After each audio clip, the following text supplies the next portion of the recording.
Hello and welcome back to Dash School. I'm your teacher, Amanda B. Johnson, and as you will recall, we last left off talking about the digital ledger that is called a blockchain and how it is used to record changes of ownership among people. We ended with the questions: who gets to make updated entries into our e-money ledger?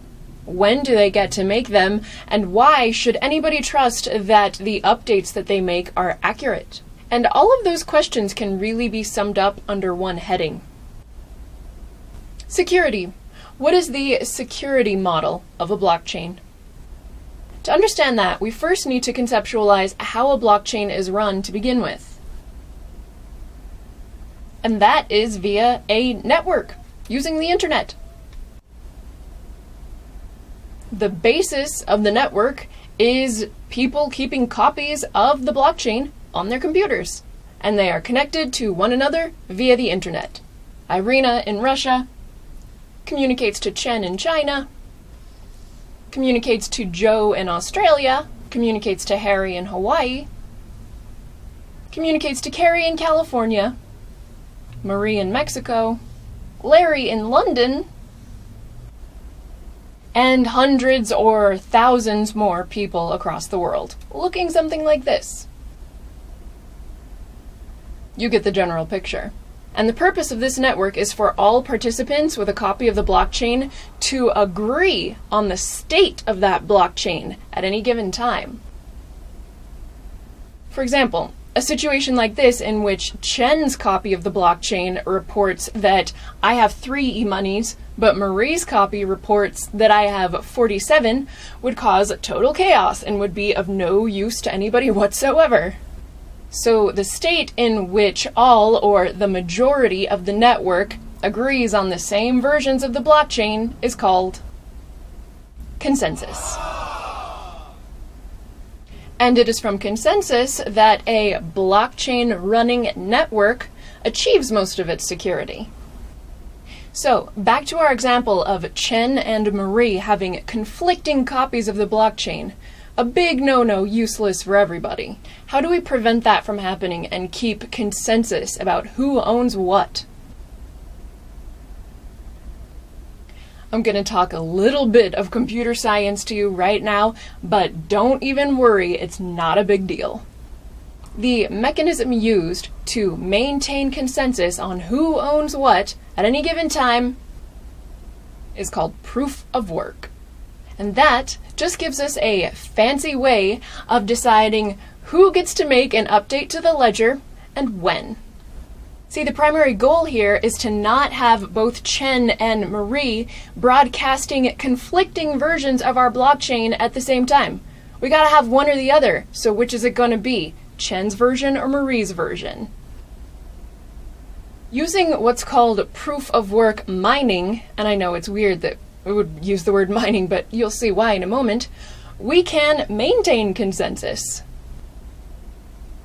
So back to a stripped down basic version of our network, right? What we don't want is 2 different people with copies of the ledger making an update at the same time. We want only one update to the ledger being made at a time, which everyone else can then take a moment to agree with and incorporate the update into their own copy of the blockchain. This is achieved using specialized computers called miners. Here's what one looks like. Yeah, they really are weird-looking, specialized computers. The computer code looking something like this, that makes our blockchain possible, contains a math problem to be solved. Seems kind of silly when I say it out loud, but I'm not kidding.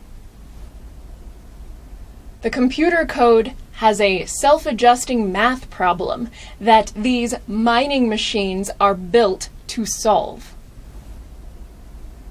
And the difficulty of the math problem is set to increase as the number of miners on our blockchain network increases.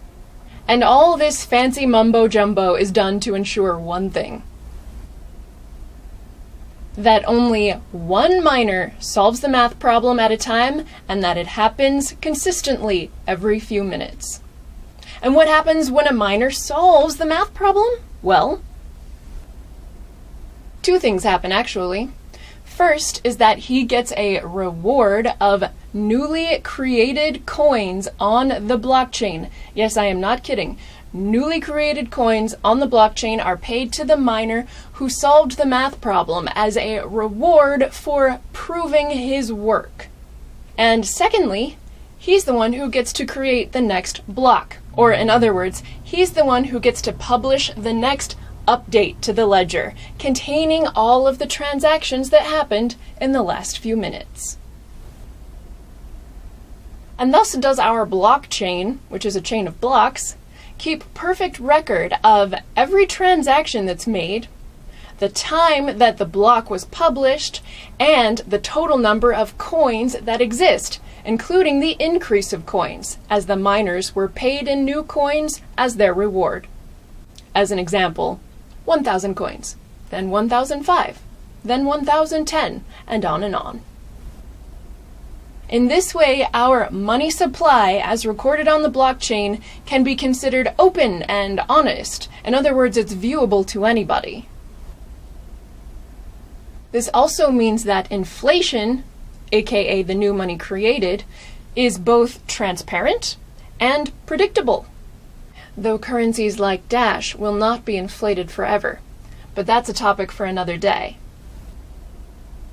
What you need to know now is these accounts. They're not actually tied to your name. That wouldn't work at all. Accounts on a blockchain actually look something more like this.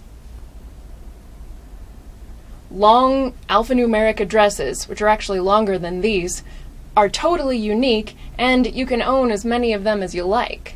What does this mean? What is this witchcraft? Well, it's based on a form of math called cryptography, actually, and you are totally smart enough to understand it. So hop on over to episode 3 to see how cryptography allows us all to have accounts on a blockchain. Cryptography is a form of mathematics that provides the basis for how different accounts on the blockchain interact with one another. So that whole public address, private key thing, the stuff that's mostly managed by your wallet, that's the cryptography bit. See, I told you it wasn't that hard.